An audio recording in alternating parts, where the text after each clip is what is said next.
The rematch is on. Tony Bellew versus David Haye has been confirmed, taking place on Sunday, December the 17th at the O2 Arena in London. Big news this. This is a big fight in boxing.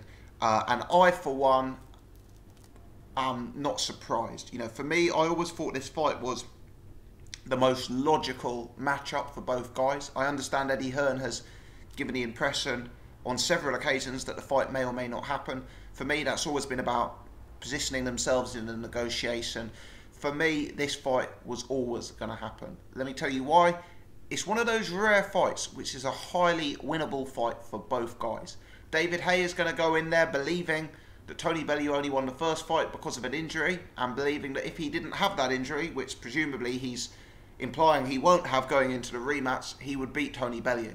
Tony Bellew's got the experience of being in there with David Haye. He's tasted David Haye's power.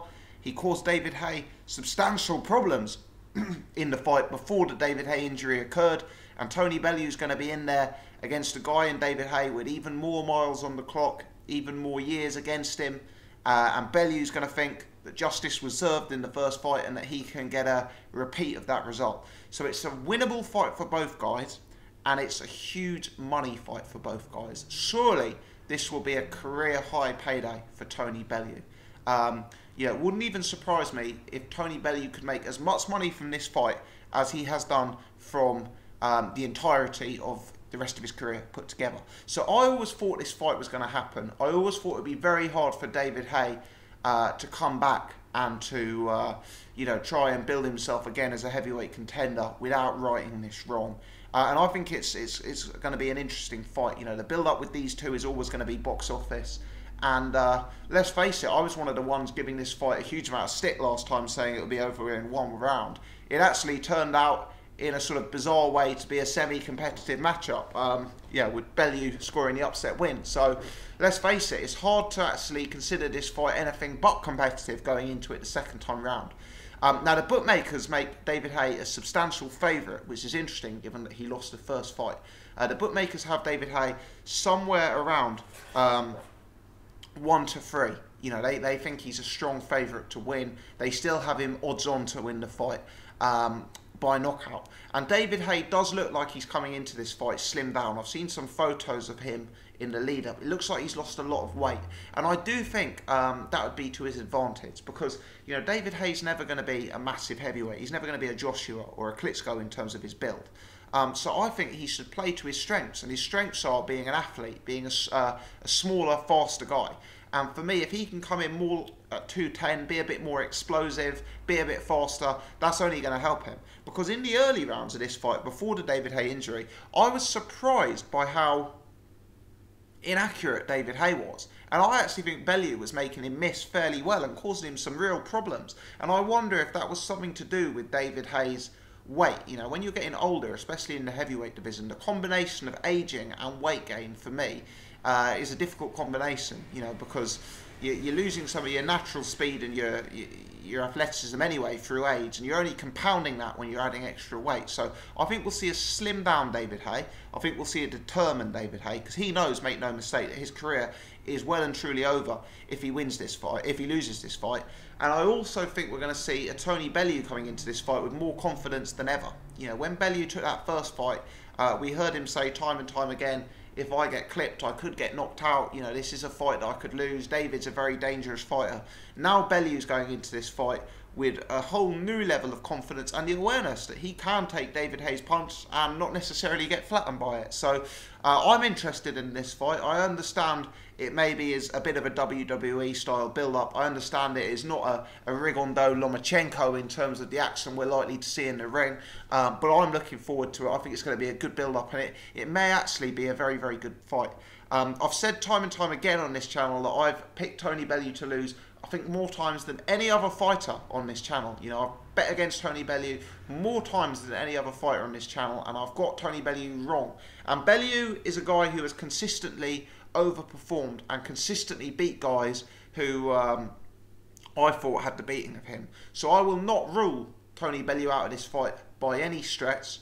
And, there are substantial questions we have to ask about David Haye. David Haye's well-being, David Haye's ability to go late in a fight, and David Haye's ability to get through a training camp without having sustained some sort of injury. Because David Haye is one of these guys whose body seems to be falling apart. He's always had injury problems, and that's only been compounded in recent years. So substantial questions into this rematch about David Haye. And I can see why he's the favourite. He's certainly the guy who, on his best day, has the more elite attributes. But I do view this as a very competitive bout. And looking forward to see how public opinion develops on this fight as we lead up to it. I'm not sure what the public consensus will be here, if the public will agree with the bookmakers that David Haye deserves to be an overriding favourite. But interesting, and a big fight to end the year with boxing. We've spoken time and time again about the quality of boxing in 2017. What I will say is, since I've been covering boxing, which is by no means a hugely extended period of time, but we're talking several years since I've been following boxing, there has been no year that I can even compare to 2017 in terms of the strength and depth in boxing. And sure, at the end of the year, in 5 years' time, when people are talking Lomachenko, Rigondeaux, when people are talking Indongo, Crawford, when people are talking those sort of fights, maybe the Gale, Badu Jack, Canelo, Golovkin, maybe people won't throw David Haye versus Tony Bellew into that mix. But I think it is going to develop into a huge fight. I think it's going to be a huge huge interest to boxing and sports fans in general, and I expect it to catch a huge amount of headlines for the sport. So I'm pleased the fight gets made.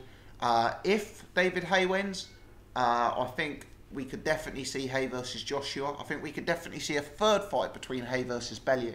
Haye's profile has been very, very high continuously. Haye's just one of those names, one of those fighters who has crossed over to the public, and he's done it for so many years now, that if Haye does win this fight, there's always going to be more big money opportunities for Haye, whether that's a third match, whether it's a fight with Tony Bellew, whether it's a fight with Joshua, I'm not sure. But Haye is a huge commodity commercially, and he can definitely rebuild if he gets this fight won. As for Tony Bellew, if he were to win this fight, it's interesting. It's interesting where to go for him, because this has got to be his career high payday. If he fights a guy like a Wilder or a Parker, those guys are going to want the majority of the purse coming into the fight as the champion, whereas he's probably coming into this getting, I assume, at least 50% of the purse, if not even more than that, given that he won the first fight. So for Tony Bellew, this probably represents the peak and the culmination of his career, in my opinion.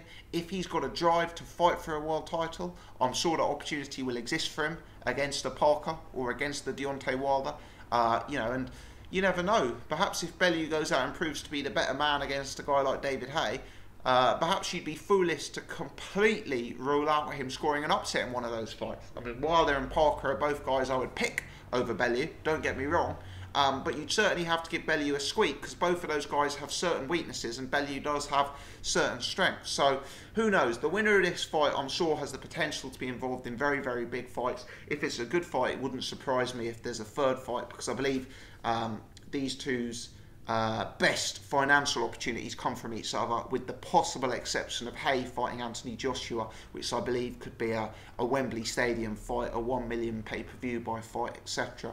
But there we go, guys. There we go. Let me know your thoughts on this matchup. Drop me a comment in the section below. Let me just touch on Luis Ortiz. Very disappointing news broke today that he failed a test for performance-enhancing drugs. My initial feeling was actual disappointment. I'm not some Deontay Wilder ass-kisser on this channel. I've never been someone who's been overly full of praise and full of love for Deontay Wilder. But I do feel for Deontay Wilder a tiny bit here. He's constantly derogated by boxing fans, including myself, for having a terribly weak resume. Let's not forget he was going to fight Povetkin in Povetkin's backyard. Let's not forget he had agreed to fight Luis Ortiz, as a voluntary defence, not a mandatory, but a voluntary. So 2 fights that Deontay Wilder has agreed to take against definite top 5 level opposition, and both times there's been performance enhancing drug test issues.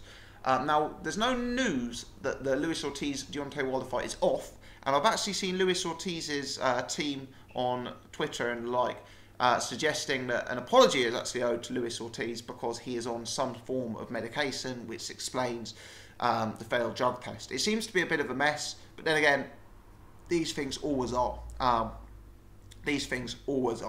And we'll have to see what comes out of it. My instinct, if I'm honest, is that there has to be huge doubt over this fight going ahead. And what that unfortunately means, I'm afraid, is that if that fight were not to go ahead, Deontay Wilder would have extremely short notice to find a new opponent.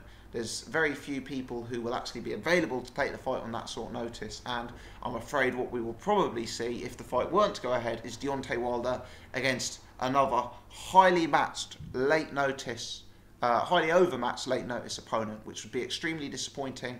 But I don't necessarily think you could put too much blame on Deontay Wilder's door for that, given the circumstances that have hit him. If Luis Ortiz is guilty, and he certainly failed the test, there seems to be some debate, but it's very disappointing. This will be the second time there's been a major drugs controversy attached to the name of Luis Ortiz, and if you look at heavyweight boxing, if you were to put up a list of some of the top 20 competitors in heavyweight boxing, it's actually quite frightening how many of them at some point have had some sort of drug scandal or drug test failure attached to their name.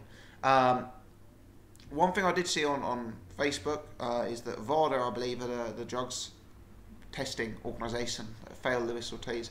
I do see that VADA seems to be failing more and more of these guys, and perhaps that's something we need to recognise, and perhaps they are the body of choice and the market leader in terms of getting the right and getting the honest results. So maybe there's someone who should be pushed out into the broader sport. Let's see when the dust settles about Luis Ortiz. Let's see if this fight goes ahead or not. There's of course major doubt on it, but extremely disappointing news. We've got one big fight made in Bellew versus Haye. Are we potentially now going to lose a big fight in Ortiz versus Wilder? Comments in the section below, people. If you've enjoyed this video, please hit the thumbs up button. If you're new to the channel, but you haven't done so before, do take the time as ever to subscribe, and I appreciate you guys tuning in to my show. Thanks for watching.